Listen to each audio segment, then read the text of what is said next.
Hello and welcome back to the Collegiate Hearthstone Training Grounds. I'm Nathan, that's Admiral Zamora, joined by Kong, Strifecrow, Shu. And so far we've seen very contrasting sets. At a best of 5 that went the distance in the first match. We just saw a sweep, and now coming up we have the University of California, San Diego taking on the University of Washington. What have you thought of these matches so far, Strife? We've certainly had some decently interesting games. And these matches kind of been back and forth. The last one was a sweep. But yeah, I've had a fun time casting them. Get to see these college players duke it out in Hearthstone. Yep, definitely always a pleasure to watch. Some pretty interesting stuff going on. This one looks like a bit of a mirror match. Druid, Mage, Shaman, Warrior for both teams. And UC San Diego is who we'll be looking at first. So let's go ahead and take a closer look at them. Kamiru, Froll, and Leroy. But maybe not the Jenkins you're thinking of. Electrical engineering, chemical engineering, and aerospace engineering. This is the Hearthstone major lineup for me. Engineering. Across the board. Okay, yeah. Lots of engineers here. How many engineers does it take to make the right Hearthstone play? Well, if you're playing Shaman, not too many. Okay. That guy's texting right now. He's Yeah. going, "God, stop, Mom. I'm playing a Hearthstone match." Yeah. Always playing video games. Take that, Mom. Now we're competing on camera. Yep, sounds good. Always good to see. Let's take a look at University of Washington a little bit more closely. Dude 7597, Spiral, and Thunderfish. And Undecided Biochem and Psych. Dude, of course, he made top 4 at America's Summer Championship, and was 2 matches off of making his way towards BlizzCon, and certainly a player who stepped up his game a ton in the past few months. He also had a wonderful run at the last season's collegiate Hearthstone event that happened. I believe his team was top 16 teams out of all the competitors. Yeah, that's some serious achievements. Maybe why his major is undeclared. Could be going into some good Hearthstone competition. Who knows? I certainly think he's on the brink of being good enough. That guy's a serious player. And here we can see the bans from both sides. Mage banned on both sides. Last week, UC SD brought a Yogg Mage and decided to ban it away. Washington has brought Freeze Mage in 2 weeks, I believe it is now. And this week, I would be surprised if it wasn't a third. And I think that ban is pretty reasonable in this spot. Yeah. I think the Druid and the Warrior being there makes it a little bit difficult to get a win there. Yeah, definitely. You generally want to line up against like something like Zoo and Shaman. If those are probably the 2 weakest classes for Freeze Mage, so even if you have one good matchup, it doesn't really make up for the 2 bad matchups. So. Yeah, I personally am in agreement with that too. When you run into Zoo builds, a lot of times the decks that are meant to fight really strongly against Warrior and against Druid don't function very well versus Zoo. And so because of that, it's good to have that pocket pick. And it's one of the situations I think where Washington is doing such a good job of using the self-ban to their advantage, which is when they find themselves in a spot where Freeze Mage isn't going to work, just put it away and play your 3 strong ones. Yeah. Washington actually throws away Azure Drake with Innervate. Sometimes I like that because you just want something to do every turn as Druid, especially if you keep your hand size up, you can kind of get the ramp. With Innervate, Azure Drake, it's kind of a nice combo. It doesn't die to the Fire Warax as well, and you get to have a decently strong early game. Yep. See, Malagos and Ragnaros both make an appearance in hand. Uh-oh, that's not good. Well, honestly, I do want to talk about a little bit of something in this matchup, which is Innervate versus Warrior is not a very strong card. Yeah. In this matchup, one of the biggest ways you unlock potential is via Wild Growth and via Nourish. Both of those cards give you massive turns, where Innervate is a card you want it in the late game unless you're able to just have massive powerhouse turns. The Malagos builds don't have a ton of super strong turns outside of Malagos. Yeah, exactly. I would much rather have Wild Growth in this matchup than Innervate. There's a lot of matchups against faster decks where you want Innervate to get those early power plays so you can keep up on board. Against Warriors Druid, what you want is consistent pressure, but also you want consistent pressure while also maintaining your hand size. And Innervate doesn't really do either because you have one Innervate turn, but then if you don't have a follow-up, you don't have consistent pressure. Doesn't do that well maintain your hand size either because you're blowing a lot of steam in one turn. And I don't know if it goes so far as to say I wouldn't keep Innervate against Warrior, because I still would, but again I'd much rather have Wall Growth. So Yeah. I'd much rather have Nourish, I think, too. Yeah, Nourish is a bit slow on its own, but if you have some combination with like Innervate or Wild Growth is fine. See how it ends up panning out. I mean, look, I can never fault anyone for keeping Innervate. The card is obviously incredibly powerful. But that's what I was kind of saying. It's my personal experience. I have found that mulliganing Innervate feels good. But that's what I was saying about like the Azure Drake too, because if you had both Innervate and Azure Drake, that's kind of some like synergy early on where you're kind of. Earth is dude messing with right now. It's like a coffee maker or something. Yeah, you're kind of maintaining pressure because you get to Innervate out Azure Drake in turn 3, and this deck naturally has a lot of 4-drops. Hey, dude, you got a turn to play. Hey, dude. What happened? Did he get an accident? Oh, okay. What happened? Oh, thanks. I like the light. Some Thanks, lighting. Dude. Okay. Well, looks like there's a Wild Growth now. What on earth is it? I like how the other person doesn't just start playing. Dude, take your turn! Oh, he's tilting them bad. He knows it. It's like, oh. When they see this Wild Growth, they're going to go, what? What's it? Okay. Actually, we can see a pretty early Ragnaros potentially. Let's see, there's 5 mana, 6. You can see next turn Ragnaros potential. This is actually still 1 turn before possible Sylvanas, so you have turn 4 from Warrior, very likely a 5 or 6 health minion. Actually, this Ragnaros is going to be really good. I guess I don't really see a non-Ragnaros here play being good, just because Ragnaros is so good at killing these 4-drops, and it's 1 turn before potential Sylvanas follow-up too. Yeah, it's a big deal. I think when you see Bloodhoof Brave, the Ragnaros looks much more appealing. Yeah. Given the high roll potential. I mean, nailing that is really strong. And when you nail this, either way, your opponent doesn't have enough armor to just outright shield slam this down. And your execute is not always the easiest to activate as well, so it just looks so good here. Rag here, though, just nothing's happening for the next few turns. Yeah, but nothing's happening for the next 2 turns, kind of regardless, right? Regardless of what you I'm trying to think about draws that could change the game here for Washington, though. Like, Nourish is definitely one that comes to mind.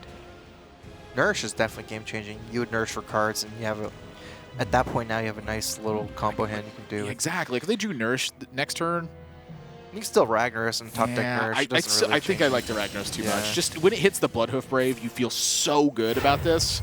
It's really nice to have Ragnaros down before Sylvanas potentially as well. That also is a big deal. Because it's always like one of the best counters to Ragnaros. Oh my gosh. A sigh of relief for Dude. Ah, there's the execute pickup.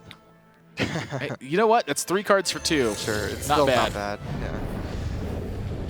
Something that's really important to note is the threat count here too for Washington. So now an execute has been expended on Ragnaros. So there's 2 Arcane Giants, a Malagos, and something else. Yeah. Oftentimes Brawl can kind of be some of these removals, but not really against just 1 minion at a time sometimes, yeah. Sort of the idea here is that if Washington can get UCESD to expend a premier removal spell on something that isn't one of those big threats, it means that one of those big threats can stick. Yeah. The moment one of those big threats starts sticking, you know, sometimes like as a Druid, that's why it's kind of so important to have some of these like cards like Azure Drake and Nourish to keep your hand size up, because you can't really afford to like throw down Fandral, Living Roots, Moonfire, things like that. You really need to save Living Roots and Moonfire in this matchup for Malagos. That's like part of your win condition. But again, you also don't have all the time in the world. Even if Warrior's kind of giving you a lot of times, they're still getting armor, right? And if you just don't have any mid-game, then all you have is late-game Malagos combo. Once they get to like 60 life, that's not going to do it anymore, not even close. So that's the problem why I need these like kind of like cycle cards and draw cards so much. It's a good card, but not, you know, not for now. It's not providing much value. Yeah. And honestly, this might, I mean, Fandral Living Roots, I think, is not super strong right now. Again, like you mentioned, they want to save burn for the Malagos turn. That's one of the ways you win, is via combo damage. But in this spot, with the way the game is shaping up, I feel like Washington's going to be in a situation where they're going to need Malagos to stay on the board.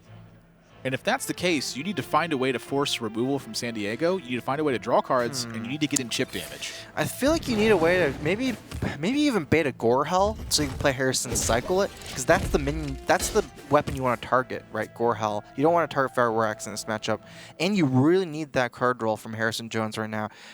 Is potentially you can do some kind of move to try to beta a potential turn 7 Gorehell. It's not easy though. Again, you have to do something really weird like fan roll. Every time that guy shows up, it's just funny to me. Just look at him. But yeah, those are all good points you're making too. Is that hitting a Fiery War Axe, you know, on 2 charges, they may decide to go for it anyway, just because this hand is so much lacking in card draw. But right now, this hand is not even going to come close to getting the job done.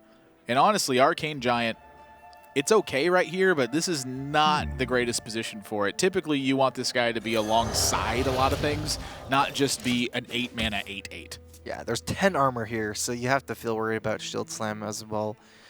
So there's no real answer, but you can just drop Sylvanas. I would just, drop Sylvanas, it's fine. It's actually so good. You have a taunt, even if your 3/3 taunt gets removed and you take 8, you can still just steal it next turn with Sylvanas. It prevents Druid from doing anything when you play Sylvanas, kind of, right? Like, it prevents him from playing a second minion, is what it does. And you, as the Warrior player, as you see San Diego, you have to realize that it's very unlikely that Washington has cards like Nourish because they would have played them. So, also on turn 9 next turn, can't Wall Growth as well. So there's just not stuff left to do other than play minions. What a great one to get. That... That's a pretty good one, yeah. Yeah, that is massively good. So do you just face though? Like, oh yeah.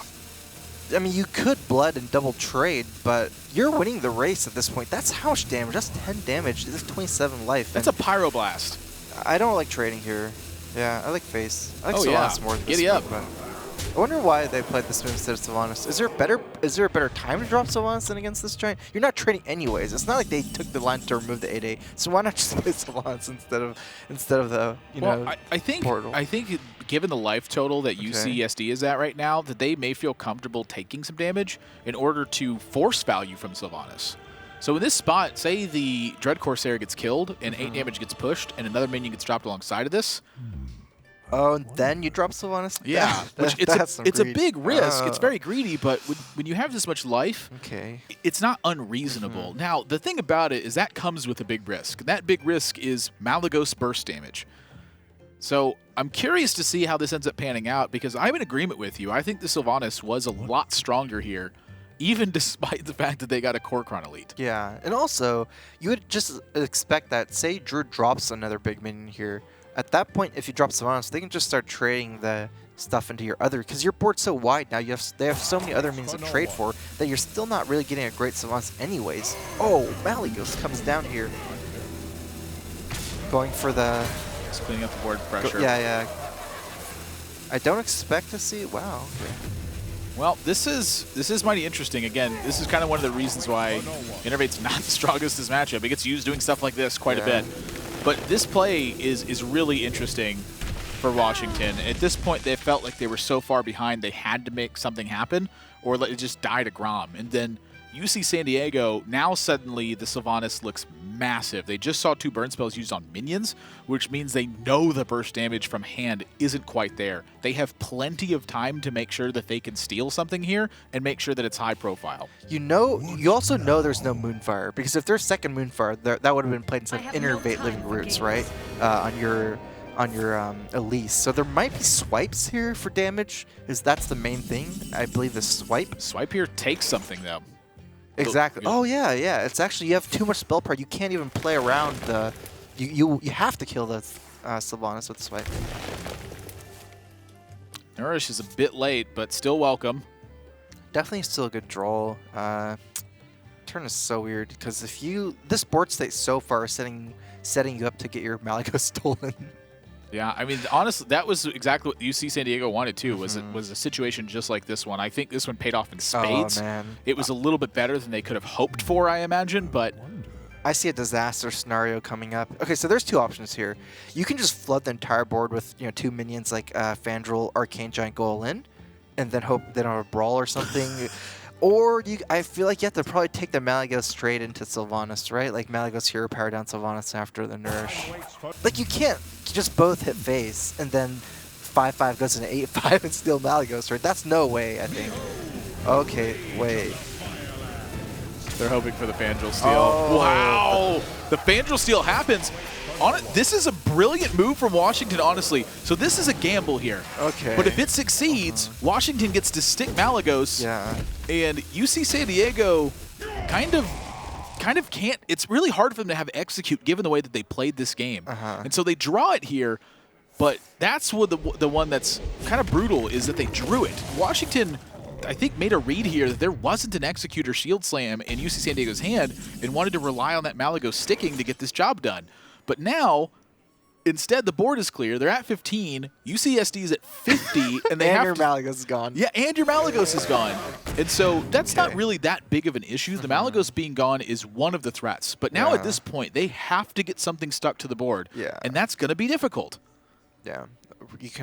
Now you need to either kill them through repetitive minion damage. That's probably the only way, but there's also like maybe like a Yogg kind of weird out. Potentially Yogg can always do Yogg things. Summon enough Caldwells and cards like Infest and Soul of Forest, you can still win from that. But Harrison Jones is certainly a card that's not often found in this particular build, and I'm curious what is cut to make room for that.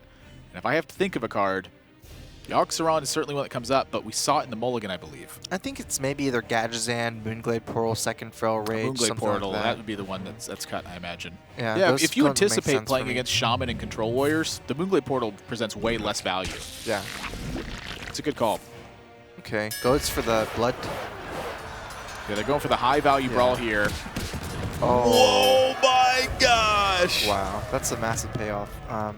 I like that move because, again, I think it's like a kind of a low-risk move in a way because you're not really, like, this Blood to Iker is not that valuable for you. Even if you do lose the brawl from it, you don't really need it to activate, Fire War Axe, Revenge, Brawl. Like, it doesn't have synergy in your hand, really. Baron Geddon gets picked up, and I think that's going to slow Washington down this turn. Yeah, I would say that very likely something like a Living Roots plus Mire Keeper. I feel like you need to keep pressure up. Like, you can't just Hero Power here to set for Geddon in a way. I mean, I don't really know if they're keeping pressure up with a Mire Keeper, though. I mean, 5 damage. It definitely adds up. Yeah. It's painful. You don't have Malagos anymore. That's the main reason why this is okay. I wouldn't do this if you still have Malagos in your deck, but you don't have it anymore, so you might as well, I think. Yeah. They're going to have to Harrison the first thing that's available, too. Like, I don't think that they can wait. Geddon's not really a viable drop here. Kill your own 2-2. You're upgrading the 2-2. You're upgrading it. Honestly, I'm curious if Baron Geddon's stuck here, would Washington just die to their own Baron over a certain amount of time? They might die before. This needs to fetch a minion. It's so important to take minions in this particular matchup. Very smart choice from Washington. Nothing good. Nothing that good. They're not bad. Valley Teacher generates a lot of value, but with cards like Revenge and Brawl not being played and you not having access to Power of the World and Soul of Forest as well. Well, they've seen one Brawl. Yeah, no Revenges yet, I believe. And no Revenges. Also, it's hard to develop spells unless you were in the Swipe Face and Moonfire Face, potentially. But it's probably still best, right? I mean, the reason why I say it's bad is I guess I feel like you kind of need something like 8 to 10 drops to get some really nice value. If you're looking for basically anything that costs 6 mana plus. Yeah, exactly. Like, I'd rather take Boulder for Soger here. Oh, absolutely. Than Teacher, so. Grom, not a bad pickup. Good removal. Again, it's very clear at this point from UC San Diego's perspective that you're playing towards fatigue. You already got through the Malagos threat.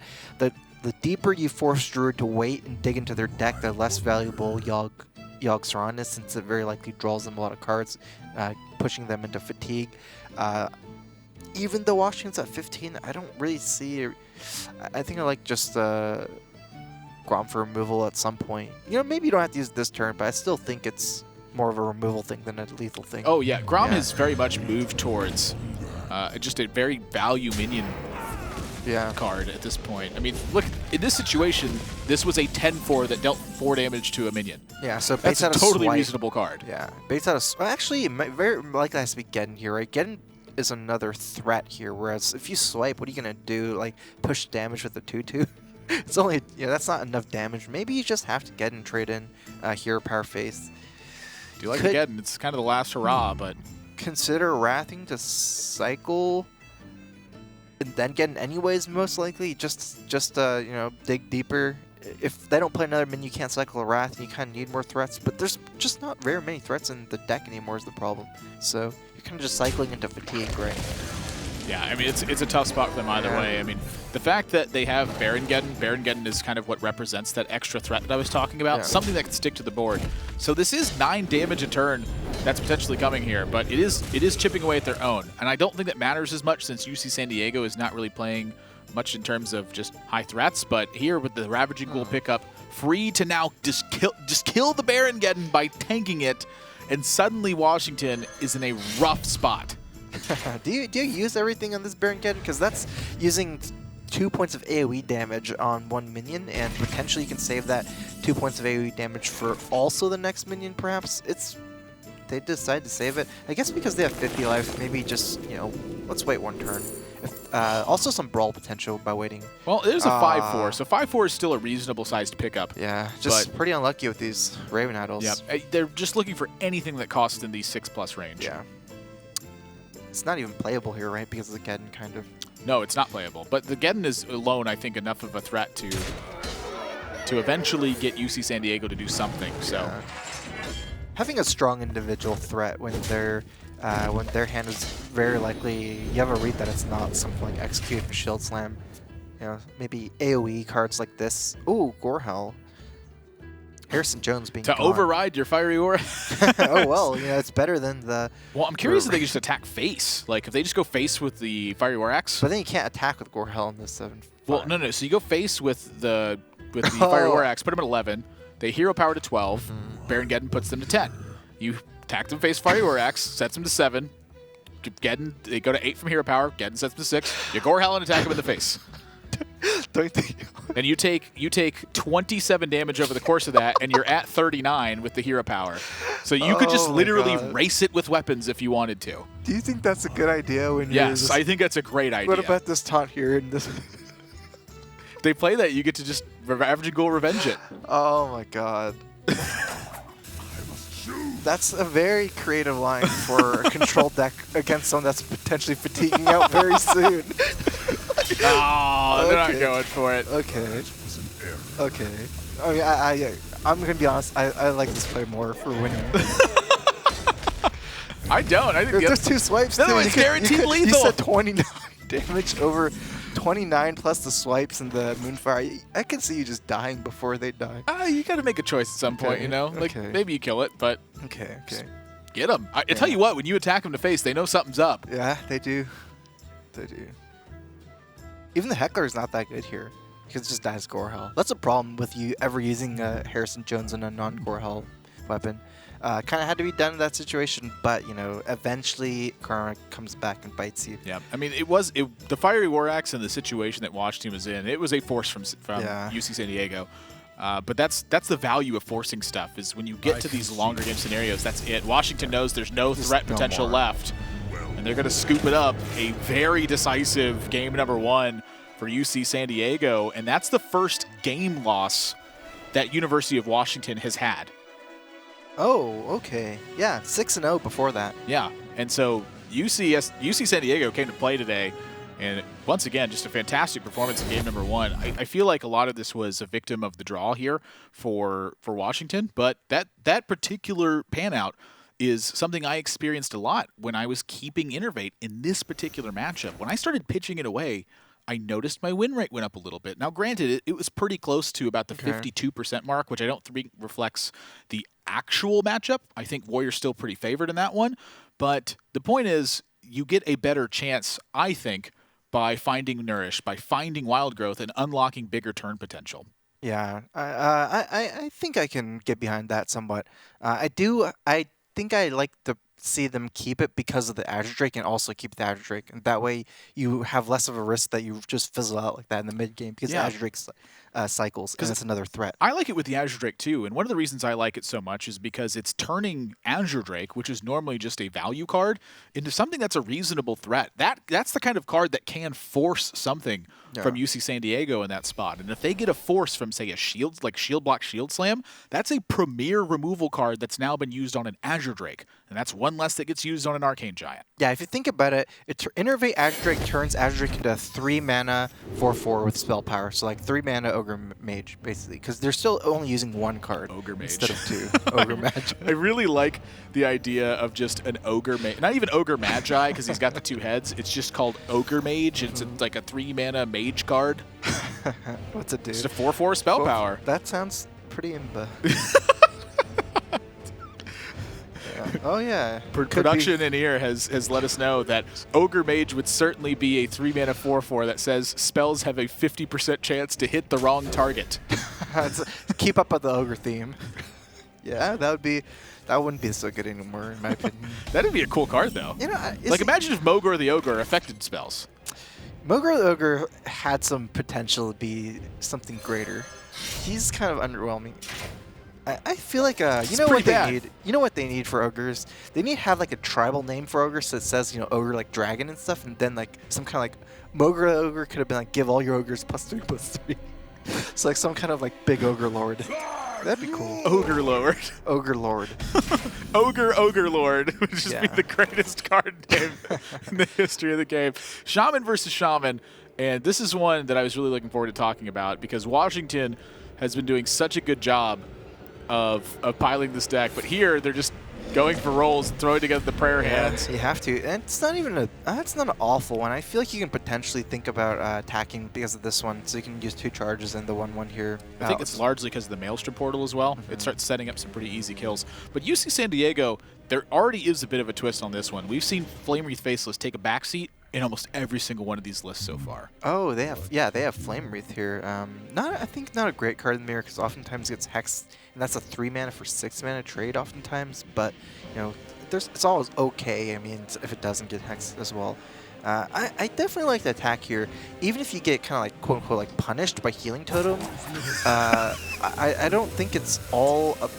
I don't think it's all bad because the Healing Totem would heal the 1/3 anyways after it kills your 1/1, and then you have a Feral Spirit's follow-up, which if it's damage as a 1/2, it still matters, So I mean I like to see the attack here. 2 charges of a weapon to kill this doesn't seem too bad. It's not like you're using not at all. 3 charges to kill. Okay. I just like how the Flame Wreath Faceless came up in the sidecar. Oh. Just in case you haven't been beaten by it enough, here's another look at it. Okay. Yeah, that's what it is. 4-mana 7/7. San Diego actually thinking of not dropping Totem Golem just so they can coin out the Flame Wreath. That seems wrong to me. I would prefer not to coin out a Flame Wreath that's weak to Hex, and you have a 2-drop into coin Feral Spirits here. It looks so good. Pure power. Yeah, okay. Just thinking about it. Yeah, prepare to suffer an extra damage. Washington, you did not attack in time. Yeah. Feral Spirits contests the Tunnel Trog, not so much the Totem Golem. You don't get the roll, but it's hard to just, hero power forever. I don't like this. I like it. I mean, I don't see a good way to progress. You're saying just roll the totem and try to roll spell. I think just Maelstrom Portal here. That card's so hard to use in this matchup. How often does stuff get to 1 health? And combining it with not at 1 health already this turn. Combining it with spell power is fine, but what I'm seeing here is kind of a bigger picture where I think if they occupy time with the Maelstrom Portal, they can get to an Azure Drake turn. And then the Azure Drake turn will clean up what's left of the board, and then they can have maybe a big Manatite Totem turn. This one, to me, feels like it gets punished by almost every card in the deck, whether it be Lightning Bolt, whether it be Feral Spirit, whether it's just Manatite Totem. Like, how on earth do they actually have this turn become successful for them? Yeah, but I mean, part of those moves is like your Maelstrom Pearl's just hitting more and more minions as the game goes on. Presumably it's hitting more, and you have playing more in curve, I guess. And I mean, Feral Spirits wasn't like amazing there, but it's also it's like okay, I guess. I mean, Maelstrom seems way too early. I just don't see them getting out of this situation if UC San Diego has anything to back this up, where the Maelstrom Portal takes care of the Tunnel Trog, and then the Tunnel Trog isn't threatening a kill on one of your Feral Spirits. Like, that's one of the One of the worst situations to play a Feral Spirit is if your opponent not only has a Totem Golem out, but if they have something else to kill the other one. You're just throwing away 5 mana to gain 5 life. Yeah, I mean, it's a trade, though, so it does, like, your Maelstrom Pearl is only killing the Teletrog, whereas Feral Spirit's still killing the Teletrog. The difference is the mana cost. Oh, and you're wasting 1 mana, though, with the Maelstrom Pearl in a way, because you're spending 2 mana on 3. So like, there's the overload, but I don't know. It's an interesting spot. Yeah. Is one of the big points there. Actually, the spell power kind of allows Washington to actually have a decent progression through this game. Yep. Azure Drake now Not landing on the board. behind. This is a much needed situation for Washington. Yeah. Honestly, there was just no follow-up from UC San Diego after their Feral Spirit. I mean, they've just had 2 hexes in their hand. So this ended up working out for Washington pretty well because there wasn't follow-up pressure. If there was any follow-up pressure, I think that San Diego would have run away with this game. Yeah, and also Flame Wreath was like overloaded that turn on turn 4, so it wasn't a chance to play Flame Wreath either. Don't think Washington's anticipating that. I think that's actually a big surprise factor at the moment, since that is a card we just have not been seeing in any of the mid-range Shamans builds. This is a very hard turn because most of your moves don't involve killing the Azure Drake. At least your easy moves, right? You have to do something weird. I think you have to kill Azure Drake here. I would hate to just drop a minion here and then leave up Azure Drake because of the spell power and because of the Spirit Claws. I feel like you're just going to get punished too much here by leaving up Azure Drake. You have 2 hexes. I really like just hexing the Azure Drake and making another totem. You're getting more and more far ahead on board because you're getting extra totem and your hex, you're clearing out the frog as well. Looks like, very likely something bad's going to happen, I feel.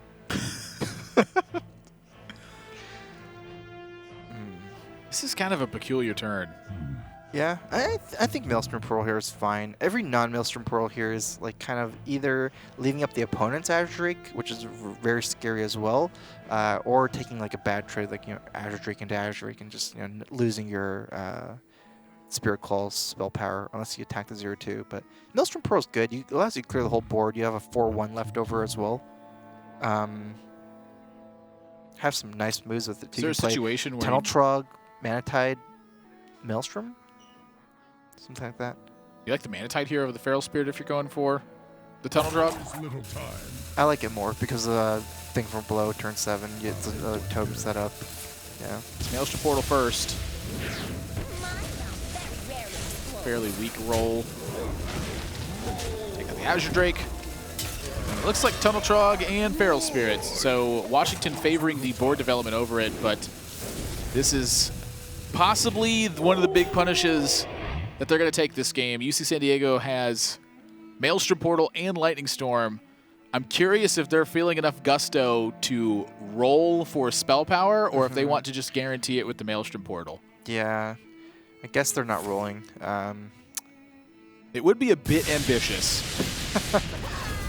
Should be a full board clear. Also get to develop one of these weapons as well. But yeah, also the Manatide Tome kind of plays less like it's better against AoE because you're not committing as many cards like with the Feral Spirits, and also this one cycles and you're not overloading, so it's fairly a lot better against AoE.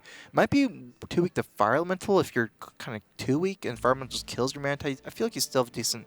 Enough stuff left over. I'm feeling like we have a different approach on this, where I feel like I like saving the Manatide to follow up to AoE, so that way I can recover all the investment I just lost potentially. Because the Manatide Totem is high priority in this particular spot. If Washington drops Totem Golem Manatide here, UC San Diego has to kill the Manatide. The Manatide will make up way too much value if they don't. And so I actually like following up with the Manatide to buy back that value. I think there's no real save turn for Manatide. I just kind of like using it as like another threat that they have to deal with. And it's a way for me to not to commit too much on board while still putting on pressure. Because, these 0/3 here is, like you said, it's too much to leave up on board just because the effect is so powerful in this matchup. Wow. Stormcrack in the build was interesting, but UC San Diego immediately draws Fire Elemental, but the kicker is they are overloaded this turn. So the Manatide Totem timing here was actually really important too. Washington recognized that UC San Diego would have 5 mana going into a 7-mana turn due to Lightning Storm, which means that outside of a Lightning Bolt or a Hex, the Manatide Totem is guaranteed 2 draws. This was a very, very critical point to make because Manatide Totem is one of the ways that you can win this matchup. It's by getting multiple draws from it. Yeah. It actually sticks around. Spirit Claw's not rolling the spell power here. This is weird that Spirit Claw is actually held because if you look at some common scenarios for next turn with Fear of Harrison? Yeah, I guess Fear of Harrison, but Fire Elemental Hero Power, and then you don't have mana to play Spirit Claw's next turn either. Do they know that there's Harrison in their deck or something? Well, everyone just fears Harrison right now, it feels like. Honestly, I was just about to comment on that too. Feels like everyone is afraid of it. And here we go.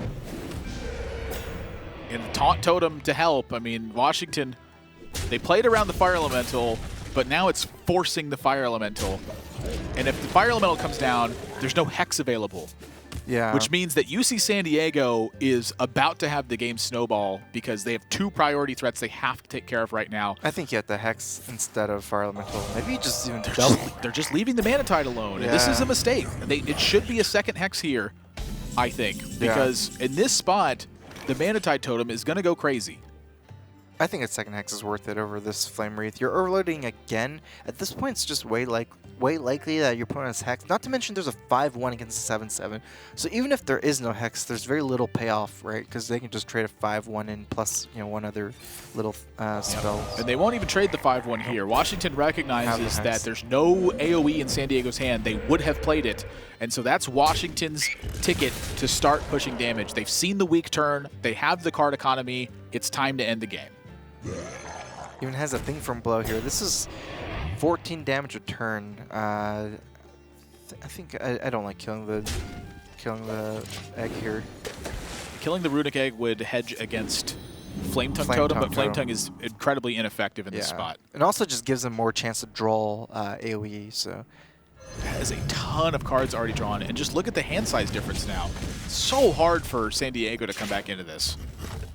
Uncontested Manatide is actually one way to win because this matchup is kind of grindy, right? This matchup is pretty grindy. Both players fight for board almost the entire game. It's 22 damage available right now. If Wrath of Air Totem gets rolled, it is 24 damage, and Maelstrom Portal could yield a Stone Tusk Boar. That's lethal. But Wrath of Air Totem's going to do it. Washington is going to wrap up game number 2 on the back of a Manatide Totem. Just drawing so many extra cards. It is so difficult to win the Shaman matchup if your opponent just gets draw after draw. Yeah, because there's a lot of comeback mechanics with the 4 sources of AoE, and then what matters is what kind of threats both players have left over. So wonderfully navigated by Washington there. Just honestly, it's such a brilliant setup from them, and I think it's what they spotted just turn after turn was of kind of abusing the overload mechanic from the opponent, where they extended heavily into the board. And then when they saw Lightning Storm, it meant that Fire Elemental, which is the perfect answer to Manatide Totem a lot of times, couldn't be played. That allowed them to drop the Manatide Totem. Then tension was built on the board, and they were able to offset that even further by then developing a second high priority threat, which meant they couldn't Fire Elemental and Hex on 2 priority targets, which forced another awkward turn. And when you can force your opponent into 3 bad straight turns, you have usually won the game. Yeah, sounds about right. It's tough to beat somebody who can have that much force on you, but just wonderful use of the tools. You can see why Shaman is considered one of the strongest classes right now. It's got a lot of angles it can attack from. And so now we go into game number 3 with a tied series, and it's Druid Warrior versus Druid and Shaman. And the Warrior builds, I feel like, have been performing very well against Shaman. And so because of that, I feel like Washington is likely to have an advantage here. If the matchups go their way, which I think it's more likely to because they're better matchups, Washington could very easily take this. And also Druid actually doesn't even do that bad against Shaman. The decks that people are choosing to bring for these lineups, they have to think about Shaman first and foremost because it's just in everyone's lineup, it's like kind of the king of the meta right now. So these decks, it's like I think Washington does have a nice little edge here with Warrior Druid over Shaman Druid right now. Got some more questions also that were submitted from some players. First one comes from Dark Calculus at Brown University. He asks, is Injured Blade Master plus Ancestral Healing OP? No. Second question, what from guys at UT Austin, what is your favorite meme? Now, I'm going to preface this real quick by saying, when you ask me to choose my favorite meme, it's like asking me to choose my favorite song or asking a parent to choose their favorite child. Like, I love them all, and they're all great. Not for me. Forehead. Forehead. I feel like you're thinking of a specific character here. No, it's a word. It's a word that's a meme also.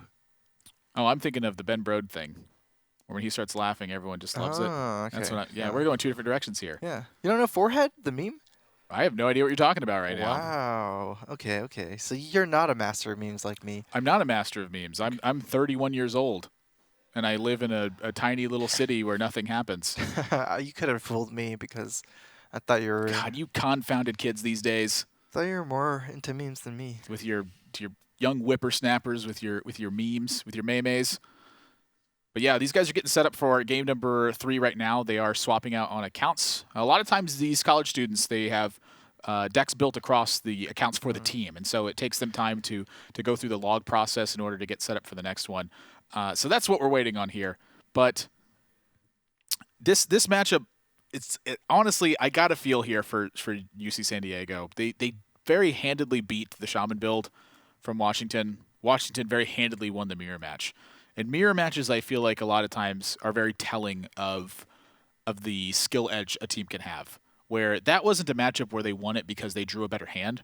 That was a matchup they won because they navigated it very well. And oftentimes that's something that can't be highlighted quite as much as it was in this one, where I feel like San Diego was certainly limited by the tools they had. Some deck building things as well, right? Yeah, I don't think the flame race is that great as well in these matchups. So they had the Flame Wraith Faceless that was pretty much never played throughout the whole game until the very end when the game was already over. Right. And, it's a difficult card to use when there's so much focus on turns 1 through 3 and fighting for that advantage. This was even despite the fact that San Diego had what I consider just an awful Feral Spirit turn. They were able to recover even through that. I mean, they just gave it away. Yeah. Well, I mean, I like the Feral Spirits that turn, but it's all good. The Maelstrom Portal turn wasn't much better, I don't think, to clarify. I just feel like Feral Spirits is a better card than Maelstrom Portal. I think Maelstrom Portal is much more important than the Mirror. Like, I think it's a better card to save in your hand, too. See, these are the kinds of discussions I love.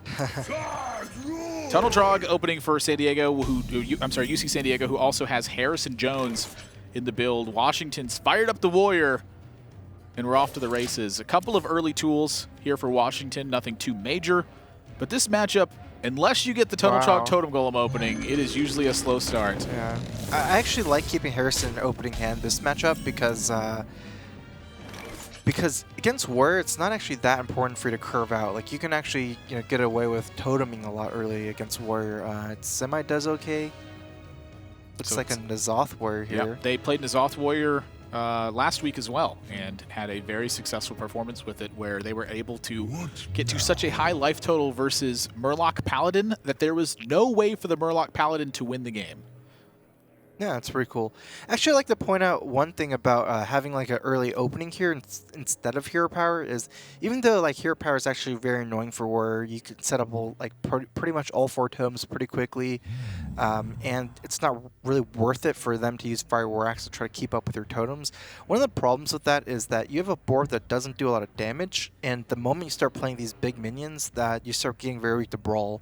So even though I said it's not really that important to have an opening like this, I guess it's hard to have an opening like this, but if you actually have both the Totem Will and Tunnel Trog like this, or just a sufficiently fast enough opening, it is significantly better to have because you don't really want to play in a way where you're just going to get brawled on turn 5. This is not even really turn 5, interesting. Washington's going to go for Acolyte of Pain here instead of the Bash. Yeah, that's really interesting to me. Like, I'm curious what the attack plan is here. And I'm guessing it was for that attack to happen and then bash the Totem Golem, and that possibility is off the table. The way the dude reacted to it pretty much told you everything you need to know, and Execute is no help when the Healing Totem's on board in that position. This is suddenly looking tough. Yeah, also the Totem Golem isn't even significantly better to bash here than even the Tunnel Trog is in the first place, right? I feel like, especially since UC San Diego's cards like Flame Wreath Faceless, although I don't know if they know about that, but... Yeah, they saw the Flame Wreath. Oh, yeah, yeah, they did, so... I don't know. Kind of weird. Looks like a bash here anyways, right before turn 4 for the potential Flame Wreath. I have some potentially slow turns. Oh, not really. Hope that's a taunt totem. Draw. Yeah, you really want a taunt totem for these kind of things like Flame Tongue Manti to protect you from Fire War Axe, but I feel like UC San Diego has a fairly good read that there's no axe right now. You could be 100% positive that there's no Fire War Axe in the grip. And Washington, under an immense amount of pressure, they will be at an incredibly low life total by the time Brawl gets online. And Elise, I think, is some reprieve where it gives you a chance to win the Brawl and maybe pulls an attack from the Totem Golem here. Elise is not going to survive, though. It's either going to get killed by the 2 minions on the right propagating through or just getting killed for free by the Totem Golem. I think that's good, though. If you can buy 5 life with this card, I think you're in good shape. Yeah, I mean, I think Elise is worth it to play here over holding, but I don't think it's it's not anywhere near an ideal turn. I don't think just the Infested Tauren then. That's kind of interesting. I too. feel like both minions are. Let's see which better. I don't feel like you want to draw the map right now. Like they're gonna have the mana to spend it. I think Tauren is actually stronger here as well than Elise, right? Elise is just getting killed. You're actually killing some minions with the Tauren here. You're killing perhaps both the totems on the right, or just one totem, like one healing totem, and you're chumping the 5 damage. So you're chumping 7 damage and removing 1 more minion than Elise. It's actually quite a bit better. This is where Shaman has to start potentially slow playing around Brawl as well. Hex is very important for this matchup to save for Death Rattles for N'Zoth, but I don't think this is the one you want. You want to save it for Karin or Sylvanas. I'm always still surprised that Karin finds its way into these builds. It's because of N'Zoth, right? Probably. Just don't get it. Yeah, it's slow card. Very slow. Really slow. Yeah. You just don't have enough, I feel. Like, say you don't run Karin. What do you what do you even have? You have 1 Infested Tauren. Just run a Sylvanas. Ragnaros, but just deal him 8. Just so what's the point of this on? I mean, that's all Karen's gonna deal anyway, is 8 damage, right? Okay. It's probably more important than, say, something like the Mirror, because I think a lot of people bring N'Zoth Warrior to beat Control Warrior, because it's such a favored matchup against the Control Warrior. Fair enough. I can buy that. This is a really interesting spot here for Washington, where the Execute isolates the left side of the Flame Tongue Totem, which means the Flame Tongue's only representing 2 damage at that point. And I'm curious if that's enough damage where you're just willing to tank that, because that seems acceptable to me. The problem is they're using an Execute on a 2-drop. Oh yeah, that's an interesting play, because what you want to do is get a more value Brawl here, right? I don't think this turn's a great Brawl turn, but by executing the minion on the left, the totems come on the right side, so your opponent has to commit another minion on the left in order to get that full Flame Tongue value, and by that point, the Brawl looks much more appealing, so it's a fairly interesting play. If you just do this play and don't execute, it's very likely your opponent's just not going to commit anything else to the board too much, right? Well, I feel like this is too much to commit on the board. Honestly, I think it's fine to commit this onto the board. Like, this is pushing a lot. So this shreds the armor. It drops him down to 15. And now you have 2 Brawl things that if they live, it's significant. So you went from a 25% chance to quote-unquote win the Brawl to a 40% chance to win the Brawl now. You're saying Flame Tongue and the... no, I think the Totem Golem. But the Flame Tongue's still good. Okay. There's nothing wrong with it. So Brawl, it comes out.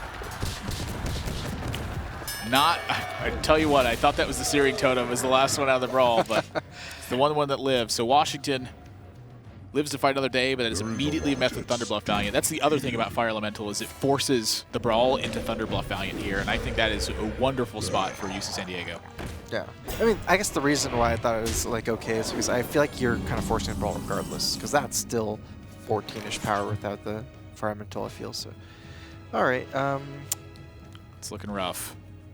No good answer to this Thunder Bluff. And again, you cannot just deal the Thunder Bluff here, because there's already 5 power on board, or 10 power on board outside of Thunder Bluff, and Thunder Bluff's already generated 5 points of value even without it. So. Yeah. Oh, there is. I actually didn't see this for some reason. Well, the problem is they're just leaving 7 more damage That's up, still a and lot. they're at 14. Yeah. So sometimes they just die here. You often die here. Let's see. No, you don't die here, but. Really it's getting awfully close. No Spirit Claw value. Honestly, know, this sounds kind of crazy, but I honestly don't mind seeing the Hex here. No. Just leave it up and go face, I feel. It's not that scary, the 3-3 here, right? I mean, enable slam and bash on the thing from below. And your opponent clearly doesn't have a way to answer it right now. Yeah, I'm hexing here. And the reason I'm hexing here is simply because of the hand read. Not that I think that hexing here is strong in these situations. I think hexing here is fine because you can make a confident read that your opponent doesn't have slam or bash in the hand, given the way that the game is panned out. And so if you make that play right now, I feel it's this one window of opportunity to ensure that thing from below is going to live in a board state like this, unless Washington draws a friendly card. Which they would have had slam and bash afterwards. Ultimately. But yeah, okay, I can see it. I just feel that this hex is, it's a hard thing, right? It's the thing between, say, potentially just winning the game on the spot if they can't remove these, say something like a thing from below, or taking like a slower approach where you still have, like, this Shaman's not really all in against the Warrior. You have a lot of playability, especially since N'Zoth isn't really a high value card in this matchup. The key to me is the life total. Yeah. 6. 6 is not a lot, and you can easily stack pressure on top of something if the thing from below sticks. And so it's more of like a force play than anything else, where if you can get Washington to use resources they're not necessarily comfortable with, that is a way to win the game. Yeah. So what kind of reads do you have on the Warrior's hand based on how it played out? Clunkiness. It's a N'Zoth build. I'm thinking somewhere in the neighborhood of N'Zoth, of Cairn, of Sylvanas, those sorts of things. Notice that almost every card they're seeing is coming from the right side as well. So if UC San Diego is paying attention to that, they can read straight into that one as well. And now Flame Wreath and another hero power. This is probably enough to force a brawl from UC San Diego. Yeah, unless there's an answer for Flame Wreath, I definitely expect a brawl here. That's too much damage. Oh, there's an Execute. Wow. That's a pretty good one. Yeah. Ravaging Ghoul Execute, you have 4 mana left or can play Elise if you don't want to armor up here. The Alexstrasza in hand is certainly making this interesting. You're saying, do you sometimes just Alexstrasza yourself ever here? I'm curious about the threat potential here, because alongside the Elise with the Ravaging Ghoul, you are representing 6 points of damage. And if UC San Diego has 1 weak turn, that's the turn you can strike with Alexstrasza. When you play Alexstrasza, you stop clearing totems and you just go face. Okay. And so it gives you a window of opportunity with it. It's something that, honestly, I don't recall seeing in N'Zoth builds. Yeah, I almost never see that card in N'Zoth build or anywhere at the moment. But I'm liking it because in N'Zoth, one of the things that you have trouble with is actually closing a game. You can get a strong lead, but then you have to kill them. Sometimes you play N'Zoth, your opponent just ignores it. Yeah. But now, if you have Alexstrasza and you play N'Zoth, you could just kill them when they ignore it. It's pretty hard to stick these 2 minions on board, though. I can even see an armor here instead of Elise, just because, Shaman have 4 AoEs, and a lot of times the AoEs are what's waiting in these hands. I think I'm happy to see AoE at this point, though, because it means that San Diego would forego development at that point, and if they forego development and you drop either Alexstrasza or Sylvanas into that, you now have taken the lead from the aggressor. So this is actually a really nice draw. You can just leave up Elise. Your Healing Tome actually heals all your guys back up for like something like another Ghoul or Revenge. Actually, no, Revenge is 3 now, but actually we're not seeing Revenges drawn by these Warriors very often. Like, they're always in like 6 to 12 range, and they constantly don't have Revenge. That's actually something you don't see that often. I feel like by these turns, like, 15 cards in, Revenge is a 2 of. These Revenges are like there in the Warriors' hand, like 75-80% of the time at this point. This is a tough turn for Washington. Yeah, I mean, you're... I like Alexstrasza on yourself here. I feel like this board is... Like, you're still brawling potentially your own... 9 damage on board. If you Alexstrasza to 17, you're already dropping to 8 from that. So you're the Alexstrasza here is effectively a Frost Nova. It's an 8/8 Frost Nova. Yeah. Then you can ban a Hex and then have a Cairn left over. That'd be a cool minion. A giant mage legendary that Frost Nova is your opponent. Oh, that sounds interesting. That'd be really good, actually. Yeah, I know. That's a super good effect with a big minion on the same turn. Yeah, I like the brawl. I think you it's have by far Iron the Pork best. Squirrel left over as well. Yep. It's important to do this prior to killing the Stoneclaw Totem as well, because they just want the maximum chance to kill the Fire Elemental, but the Elise is the one that lives. And suddenly Washington is in a big lead, and look at Dude, throws up the thumbs. Wow. That's 20%. Potentially see double AoE, but no spell power again here. With Spirit Calls, it's semi-likely to clear this board. Yeah, actually, you set the roll high. When you use Spirit Calls, you're always scared of the Harrison Jones as well.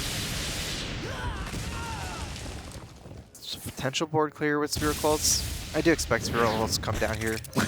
Second Hungry Crab of the day. That's sort of what I feel like right now, a Hungry Crab. Shield Slam added. A prime Shield Slam target, too, with Hungry Crab.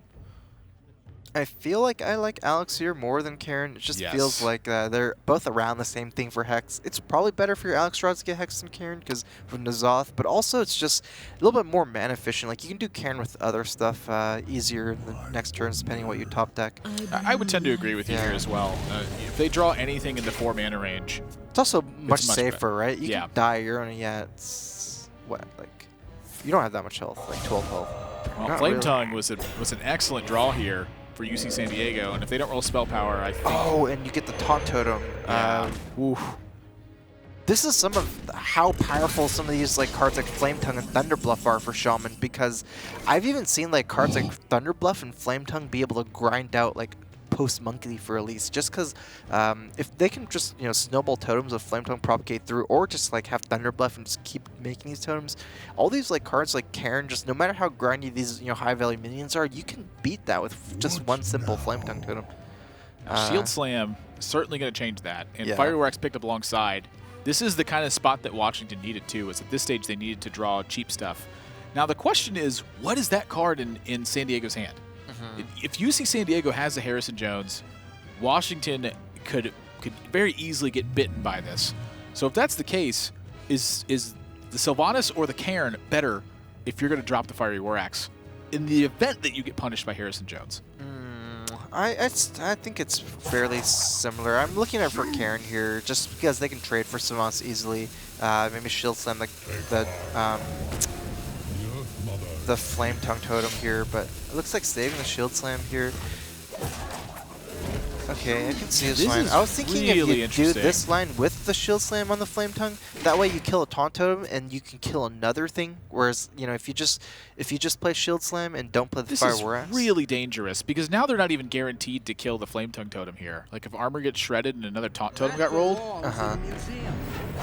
dude cringes when he sees the Harrison Jones.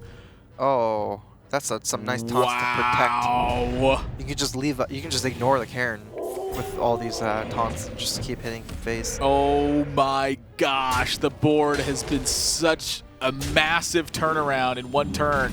Revenge is coming soon, maybe, but there might just be. I think there's just too much pressure. Not a turn where he's survives below 12. It's like a burst or nothing here, If he would have shield slammed that Flame Tongue Totem, this would be much different. They'd be looking at 6 damage or 7 damage on board rather than the 11 that's currently there. So with Grom, and that's after both the Feral Spirits die. Okay, so you say you kill both Feral Spirits. There's 10 plus 12 damage. You have 16 life with Grom armor up.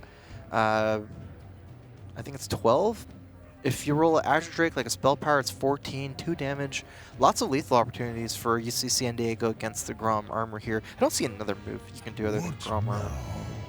Do you ever play Sylvanas Armor? That doesn't really make sense not at all. Yeah, it's too slow.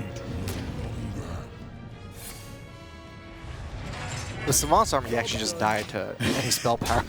I honestly, I see what Washington was going for there. They wanted to set up an isolated attack with it and save the Shield Slam, but it has come back to cost them quite a bit. There's no lethal here. I can still see Washington winning this game.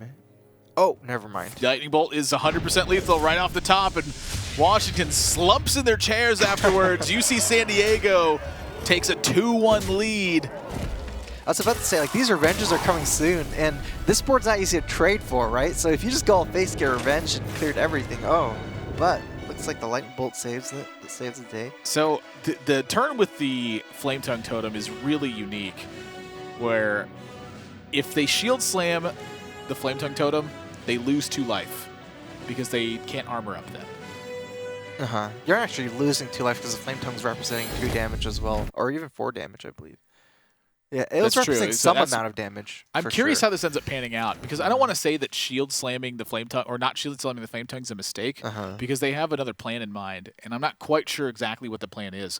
But at that stage in the game, it's very clear that both players are playing off the top of the deck. Yeah. And once you get to that point, usually the deck with a higher threat density is what wins. I think they want to save Flame Tongue for Thunder Bluff. Well, the problem is with that many totems, even if you snipe the Thunder Bluff, they're going to have 5 totems that are just going to kill you the next turn. Right, exactly. So that's not really the counter to Thunder Bluff in that spot is either going to be Brawl or Revenge. Exactly.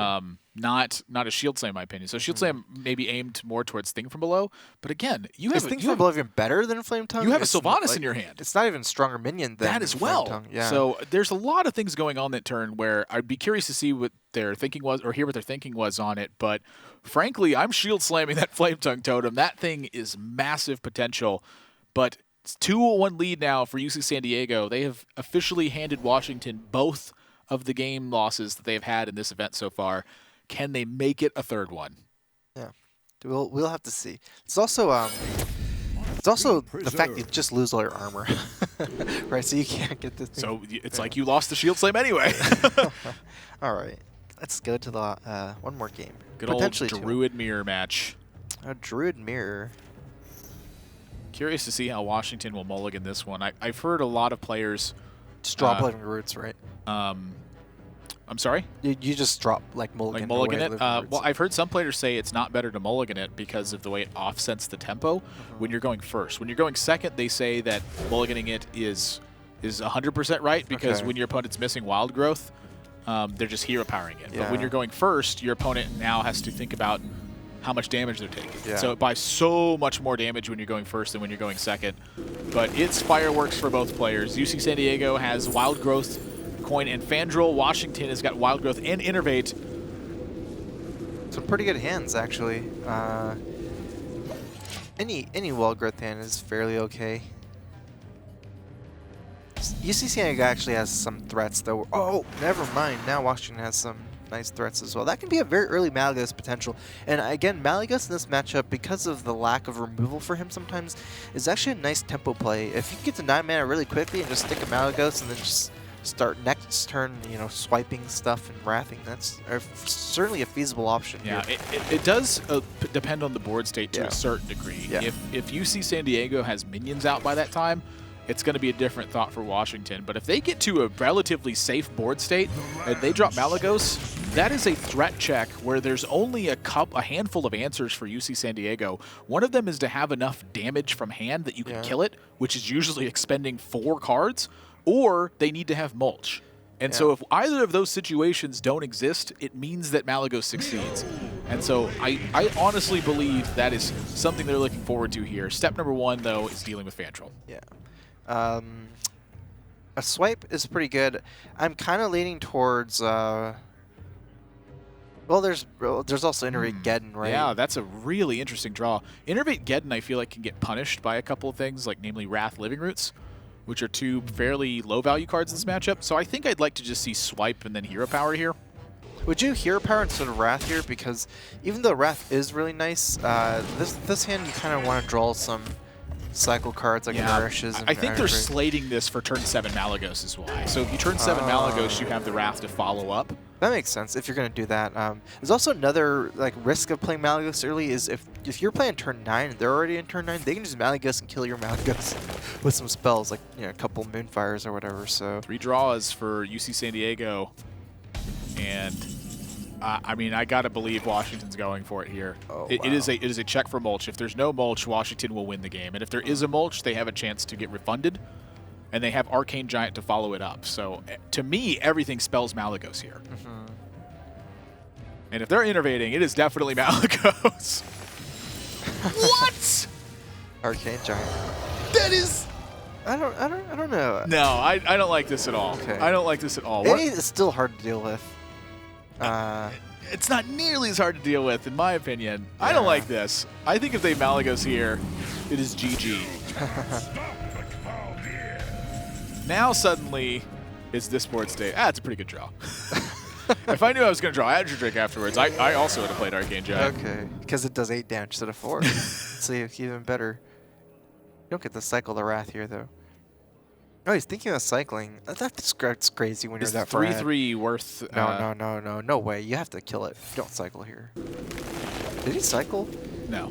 Okay. I mean... Okay, there's no way 3/3 that's with charge is worth more than 1 card. That's exactly what I was about to say, too. I was like, well, they could draw a card here and trade the 3/3, or they could kill the other minion and have the card they draw be a 3/3 on the board that's attacking. Yeah, it's like a charge 3/3 because it's already attacking. Okay. That's what I always loved about Argent Commander back in the day.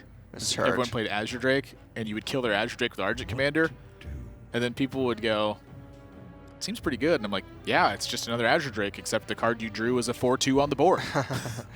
Cost 1 mana. Yeah. It actually used to be a 4/3. Yeah, 4/3 is better at one point. It was nuts. I wonder if that would be good now, like if it was a 4/3. It's insane. I don't think it's insane. Living Roots wouldn't kill it. Yeah, but a lot of other stuff would still. Who knows? I'm worried about the Druid.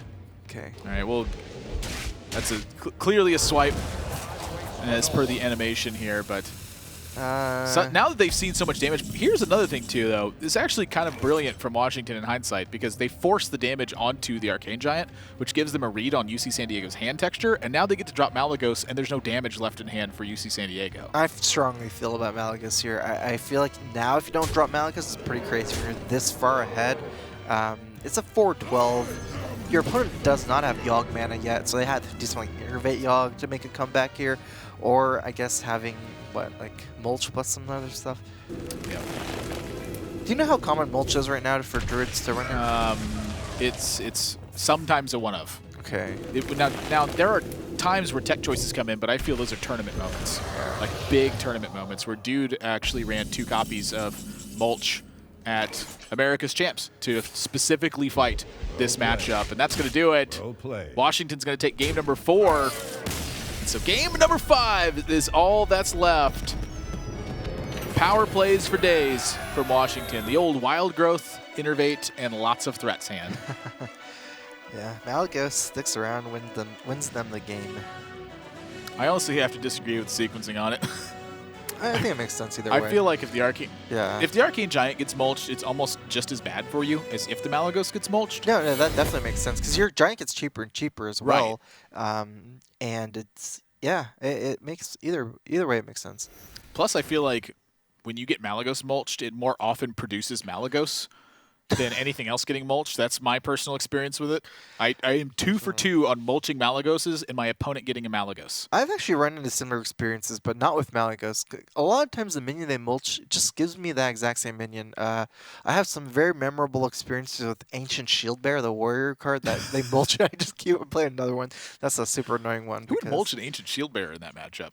Well, if you gotta mulch it, you gotta mulch it. Like, well, I'm just gonna die to the Cthulhu anyway, so I gotta take care of this one. Yeah. But yeah, now the tied series. This has been a close set between these two.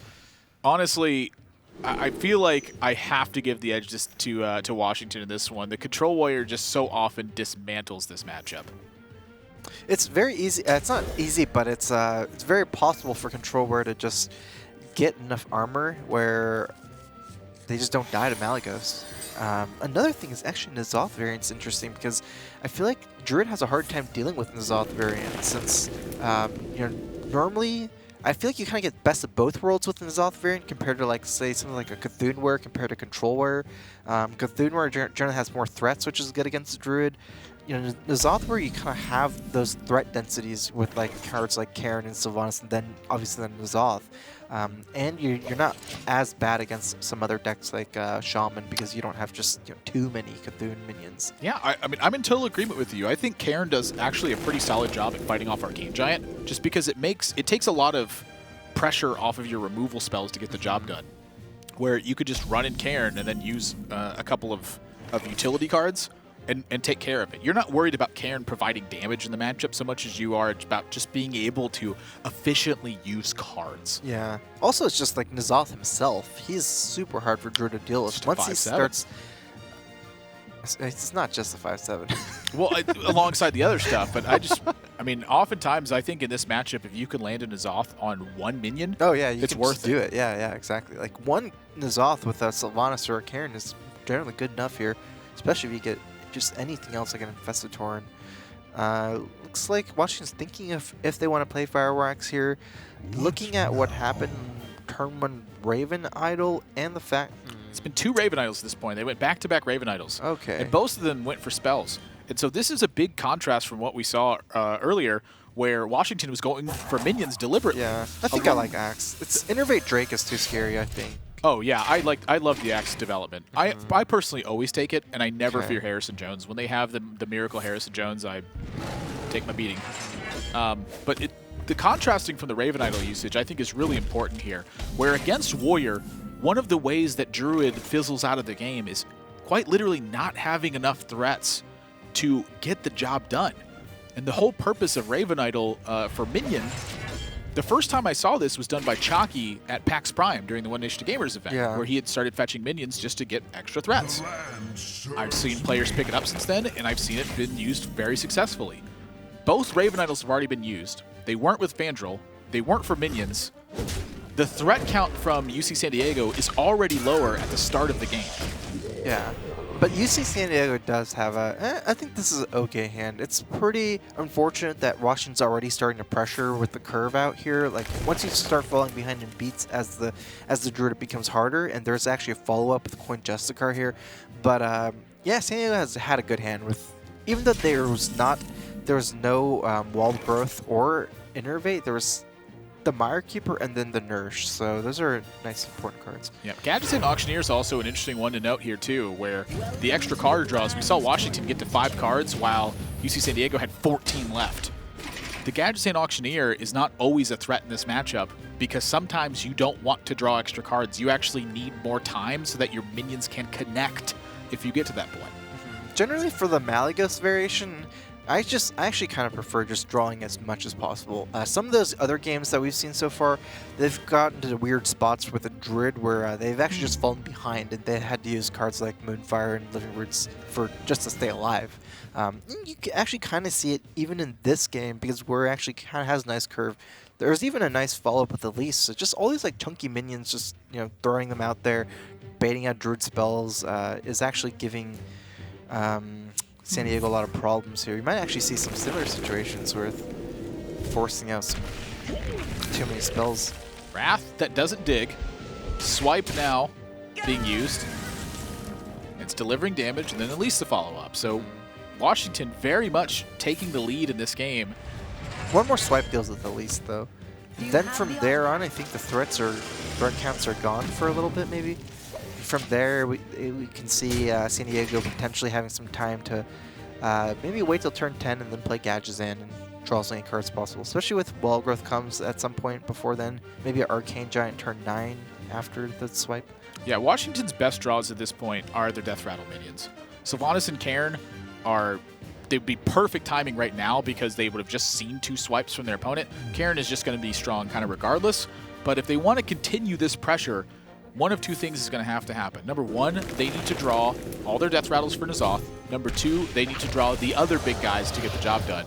And I really don't like this Arcane Giant right here. This, I think, is way too soon. I mean, you're basically not using the swipe Wrath here, swipe Hero Power at the cost of like getting extra Giant this turn, but I mean, like, these things are easy to kill. That's the thing. Like, you can't really expect these trades to hit, right? Because of Shield Slam and Execute. So, well, it's just the turn that it's on is the one that's kind of awkward to me. Where, what way can't Washington kill this? Really, I feel like they have the world at their disposal right now. They have minion on board. They have plenty of hand. Armor isn't shredded. Which, granted, it's going to be hard to shred the armor. So maybe they feel like they need to force immediately. Yeah, I actually see Washington, like, I think they're thinking here of just dropping Sylvanas because you kind of want to drop Sylvanas for N'Zoth here, and there just might not be a better turn before turn 10. I think that's totally fine to drop Sylvanas here. Yeah, I mean, so it's basically between Sylvanas and tank up Shield Slam, right? I mean, I'm going for the Shield Slam personally because I think taking 8 is miserable. Yeah. But I can understand why Washington would. And they're trying to just leverage that life total as a resource in this spot and make UC San Diego have the toughest turns possible. Especially because of the N'Zoth here. My concern is, with how many cards that UC San Diego's drawn, are they dead to Malygos here sometimes? Malygos is how much potential damage? If you just count the Moonfires as 12, if you start counting Inter-Rates, potentially it'd have to be 17. it'd have to be almost a perfect range. Yeah. So it would require 2 Living Roots, an Innervate, 2 Moonfires, and the Malygos. So 6 of the 9 cards in their hand would have to be those cards. And I think they ruled that out as a realistic possibility and decided that this 8 damage was worth the risk. Behold the rage of the Firelands. We'll see how UC San Diego responds to this. Is this just face here? If you're going face here, should you even drop? Should you even drop the Fandral? Because Fandral, they can trade Sylvanas, and then at that point, it's very easy to kill their own Sylvanas, being a 5/2 like a Bash, or I am a little curious about this. This is an interesting spot that we have, where I definitely think Washington should be taking the Arcane Giant here. I like Bash onto the Sylvanas. Yeah. This is a very easy turn, though, I feel. Oh, it could be Revenge, too. Revenge is pretty crappy in this matchup, that's for sure. Like, if they went Revenge Ravaging Ghoul here, they would also develop a 3/3 on board, and so they'd have 11 power on board facing this right now. Okay. Now, Well, that being anyways. said, they would give up an Execute Activator that way. I don't think let's see. I don't think Yogg has that many spells. It's also not that great against just one minion here. Like an 8/8, a lot of times Yogg kills itself before it kills an 8/8, right? It's a 7/5. It's actually technically more likely. Oh no, it's less likely too because there's enemy. Yeah, like Siphon stuff Soul only. Assassinate. Yeah. It's actually pretty close, but I don't know the answer to that. But it seems kind of risky. Oh yeah, but there's also like Shadow Flame and stuff. Yeah. Oh yeah, that doesn't actually kill it. Look, it's exactly as likely. It's 50-50. It's either happening or it's not. Could probably dig a little bit more, right? You're not scared of Warrior dropping some more tempo stuff if you just wait, because you can just Yogg. Even Living Root's coming down, less Malygos damage, but might make up for it if Azure Drake starts attacking. Now, if UC San Diego sticks to Malygos, the spell power from Yogg-Saron, or the spells from Yogg-Saron are affected by that. Yeah, that's actually true. Malygos plus Yogg is a thing. That's called Fireworks, I believe. The official term for it. Yeah. Never seen it in any game so far I've played. But. You know, if they had that Bash right here and the 3/3 on board, just everything would feel fine. I mean, you attack and Ravaging Ghoul, right? That seems fine to me. Yeah, the Execute pickup means that you can answer anything that comes out from UC San Diego. With Revenge Execute, so you don't need the Ravaging Ghoul. Okay, fair enough. To activate Execute. It's not a great turn for mana efficiency, but I feel like you have to be kind of crazy to Alexstrasza here. You can just even die. Also, you're losing the tank up, but I guess you're always losing the tank up with Alexstrasza. I just don't think Alexstrasza belongs in this I don't deck. like Alexstrasza. Yeah, I just don't think it should be in this deck, kind of. Can you ever die to crazy Malygos? to me. And so let's see, a 6 spell power. That could wait. Well, 12, 13, 14, 15, 16, 17, 19, 20, 21. It was 22 damage available this turn for UC San Diego.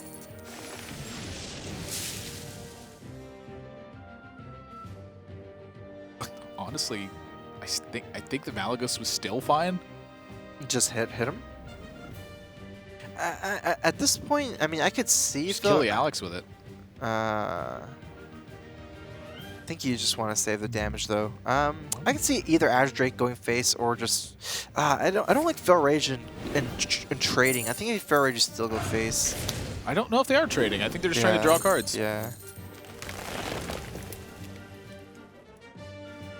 Now with 2 swipes, 2 Raven Idols, and I believe it's 1 Living Roots is gone. The reach for Malygos is limited to 19 if there's no other spell power on board. Yeah, they're just going face. They're trying to set up the big kill. That should be a big cue from Washington, I think, too. At 21 at Druid, so you leaving up 11. You actually can die at a Grom here. Grom Revenge or anything. Grom Slam, right? It's exactly 21. That was what they were thinking, wasn't it? But you don't, even if you trade, you still die, right? Because you're taking the 8 damage with Feral Rage. That's not changing anything. For I think Washington was trying to force something though. Actually, now that you mentioned that in hindsight. I mean, as a druid here, I'm 100% taking the risk that I die, if anything. Like, it's okay to lose. I always do that. Yeah. Maybe I'm a bit more liberal with my my cards. Huh. It's probably tank up and trade. Expend the shield slam here at this point. Like, you're taking full control over the board to shield slam, and it's like almost an iron grip on it at this point. There's no effective way for UC San Diego to kill this 8-4 Alex Straza right now. It just isn't in the build. Yeah, there was actually a revenge move, like, you know, revenge trade shield slam. You can actually push in the 8 damage to the face. Druid doesn't have great board clears. One of the Moonfires was from Raven Idol. I forgot about that. So there's, let's see, 18 damage from Malagus triple Moonfire. Wow. I just actually forgot about that because I'm not paying attention to that other one not being golden. Well, that's a... I mean, honestly, I look at UC San Diego's spot and I wonder how they win this game. And they don't have time. I feel like you need a Yogg. It's one of two things. It's number one that you're playing Malagos and you're using your Moonfires to clear this board state and hoping Malagos sticks into Yogg-Saron, or you're playing Yogg-Saron. I don't like that. I don't like Malagos triple Moonfire for board. Even if you don't triple Moonfire face, then follow up with Yogg. Okay, so you can leave up the 4/5. Okay, I definitely don't like killing the Karen because you just don't have enough damage at that point. Like, even if Malagos sticks, you don't have spells in your hand. Just losing 12 damage. Just big Moonfires. Yeah. Oh gosh. It has to be an execute. Unfortunately for Washington, there's no N'Zoth move here because you get a Sylvanas, but you don't kill the Malagos. So. Do you bash execute here? No, I would be worried about dying because Malagos are dead. So if you armor to 16, you should be fine. All right. Yeah. I can get behind that. Yeah, makes sense. Then you have a very strong follow-up in the N'Zoth turn. There's a Yogg-Saron here, though. I feel it has to kind of be played. You can't really just... I mean, how on earth could San Diego wait any longer for this? I don't think you can wait. Like, say you drop Azdrake Mark, you really do some kind of double trade and play N'Zoth, and at that point, you're, you know, you can wait to play Yogg. Yeah, okay. Yep, it's to innervate for the extra card. And Yogg-Saron away. Here we go.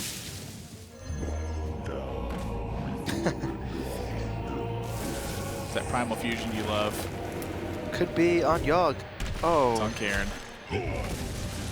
Ice Rager's not good. My favorite draws a single card. Cat Trick. Secret Shower Death. That's on to Yogg-Saron.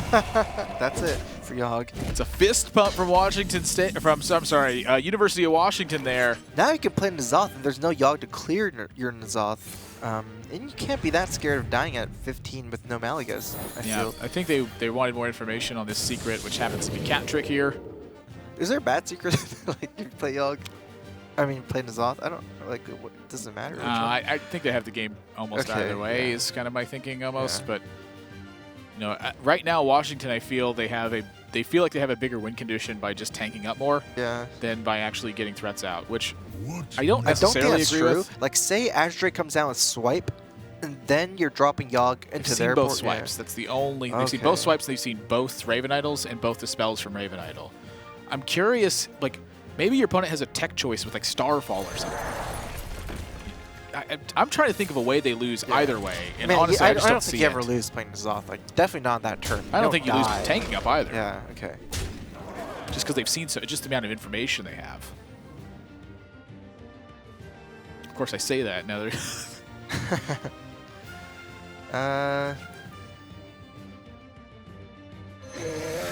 You need something else, right? You don't survive with just one living roots because you're killing a 5/2, and then you're still. Oh, you're living with 7 power. Okay. You're technically surviving a board, but then you die bash. Yeah. Okay. Well, they may be killing the Ravaging Ghoul here. No. With the Cat Trick? Oh, the Cat Trick too. Oh, there's a minion to trade. Oh, well, they went face, so that's going to do it. Washington's going to win with a bash. Yeah. On to face, game number 5. UC San Diego. You know, honestly, a well-played series, but just not quite the end game necessary to get it done. Washington, at every step of the way, was able to halt the assault, keep them at bay and put together a third match win. 3-0 in terms of matches now in this event. They need one more to advance to the playoff stage, but now 9-2 in games. UC San Diego hands them their first 2 game losses in the event. It's pretty crazy. Yeah, it always feels bad when you're going through a tournament and you just never win, and then you never lose, and then you start kind of losing some points. But you know, it always gets harder throughout the tournament. So unfortunately for Washington, they don't just get the perfect 9-0 sweep, 12-0 sweep, but it still feels nice. They're one series away from qualifying for the playoffs now. That's a big one for them. I believe Dude was there last year, and it's looking like they're doing a great job together. This one is a little bit different towards the end because the teammates in this one, each player is going to be handed 3 classes, and they have to play 3 different best-of-5s. And so all 9 classes will be represented in each team at that final. Kind of like almost like an ATLC or VI game kind of throwback where you have these old tournaments just showcasing the full range of Hearthstone, with all these. I think both those tournaments had something like that before. Yeah, they did. Yeah. They definitely did. So let's go ahead and take a look at exactly how the matches shaped up today. 3 of them in the books for Monday, but we got 3 more tomorrow. Baylor was successful in the first series, 3-2 versus Georgia. UC Los Angeles was able to take a quick 3-0 versus UC Davis. And, of course, the match we just watched, Washington taking it 3-2 over UC San Diego. But tomorrow we got 3 more coming up for you, and you are not going to want to miss them. We're going to head over to the east and the north to finish off the week. I like this Princeton versus Princeton matchup. Yeah, that's a big one that's happening. We saw a little bit of the rivalry take place last week, but this one, 2 Princeton schools facing off against each other. They only have 3 teams in this event from their school. So both of those teams being 2-0 at this point, I believe, that's a big deal. Yeah, I actually wonder if they know each other in real life. I think it's very likely, right? That they would. Absolutely. Yeah. I mean, they're the same university, and you're all playing Hearthstone. I like grudge matches a lot. You better know each other, Princeton. But I like grudge matches.